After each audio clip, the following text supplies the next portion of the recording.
Subscribe பண்ணுங்க. அப்படியே பக்கத்துல இருக்க பெல் ஐகானையும் பிரஸ் பண்ணுங்க.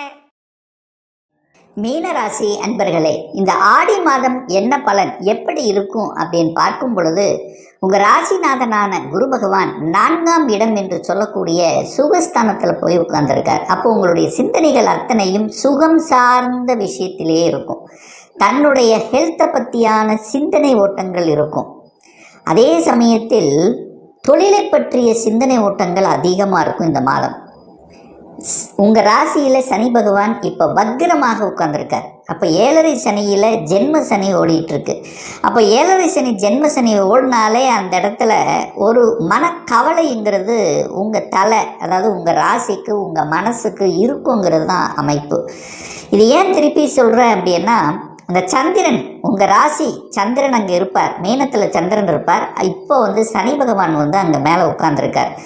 அப்போ சந்திரன் மேலே உங்கள் மனசு மேலே ஒரு இருட்டு கிரகம், அதாவது சனிங்கிறது ஒரு இருட்டு, அந்த இருட்டு கிரகம் மேலே உட்காரும்போது உங்கள் மனசை மறைக்கும், அந்த ஒளியை மறைக்கும். அப்போ என்ன ஆகும், உங்கள் மனசு செயல்பட முடியாமல் இருக்கும், மனம் குழப்பமாக இருக்கக்கூடிய தன்மை. இதை நீங்கள் புரிஞ்சுக்கிட்டீங்கனாலே போதும். அப்போ என்ன, மனதை மறைக்கக்கூடிய சில நெகட்டிவ் விஷயங்களுக்குள்ள போகக்கூடாது அப்படிங்கிறத நினச்சிக்கிட்டாலே போதும்.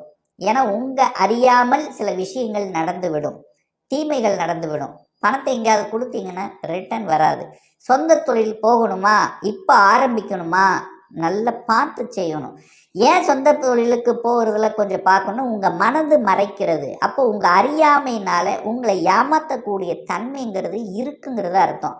அதுவும் குறிப்பாக இந்த மீனராசி என்பர்கள் யாருக்கெல்லாம் சூரிய திசை, சூரியனுங்கிறது உங்களுக்கு 6க்குரியவன், கடன் நோய் எதிர்ப்பு பகையை தரக்கூடியவன், அவனுடைய தசையோ அல்லது புத்தியோ நடக்குதா அப்படிங்கிறத செக் பண்ணிக்கோங்க.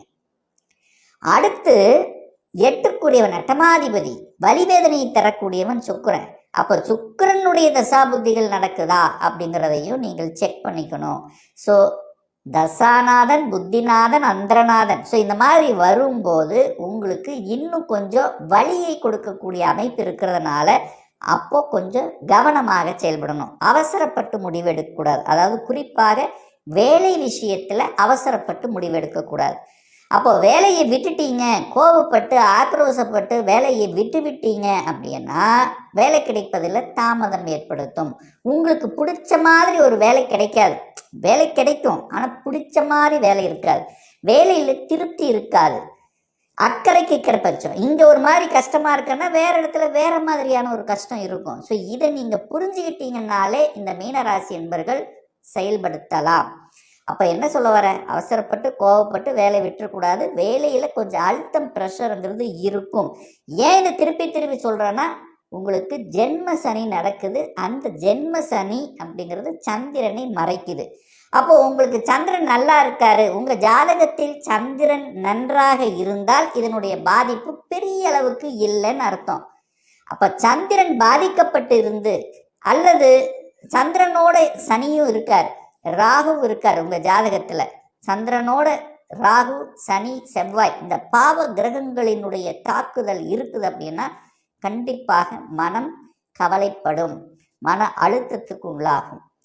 அந்த சந்திரனோட நல்ல சுப கிரகங்கள் குரு, சுக்கிரன், ஸோ இந்த மாதிரி சுப கிரகங்கள் வளர்பிறை சந்திரன், பௌர்ணமி சந்திரனாக இருக்கும்போது பெரிய பாதிப்பு ஏற்படுத்த போவதில்லை. அதனால் நீங்கள் பயப்பட வேண்டிய அவசியம் இல்லை அப்படிங்கிற.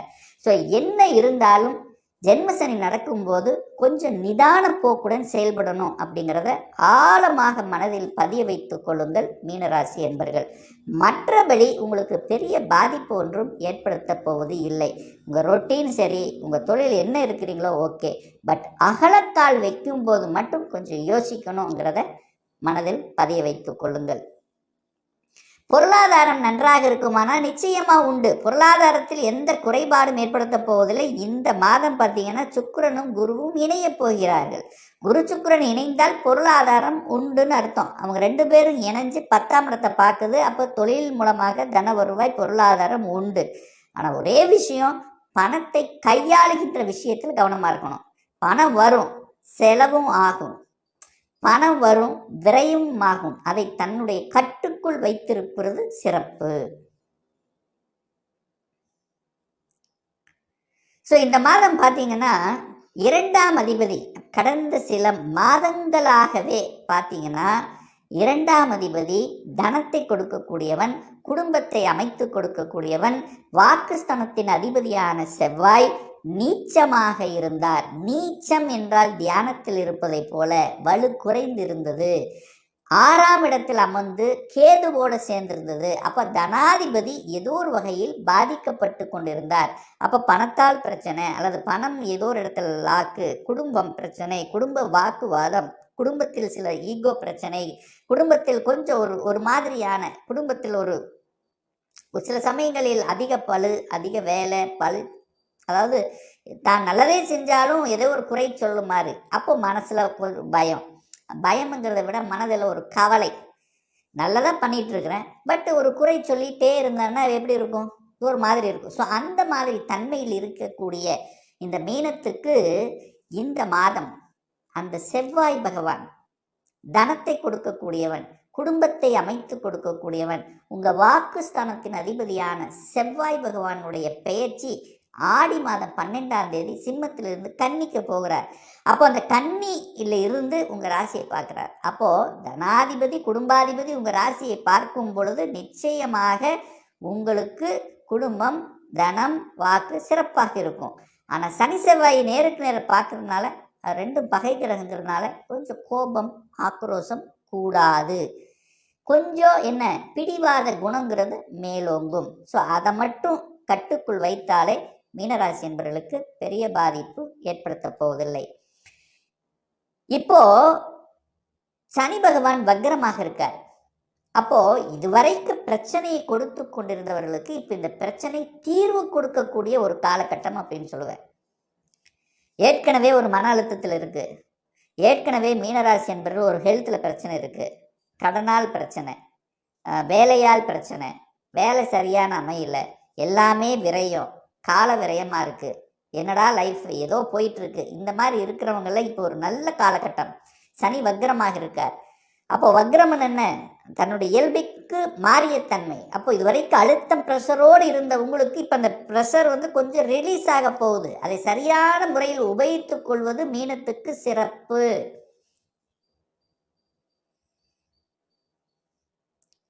பாக்யாதிபதி தனக்கு 11ஆம் இடத்துல அமரப்போகிறார்.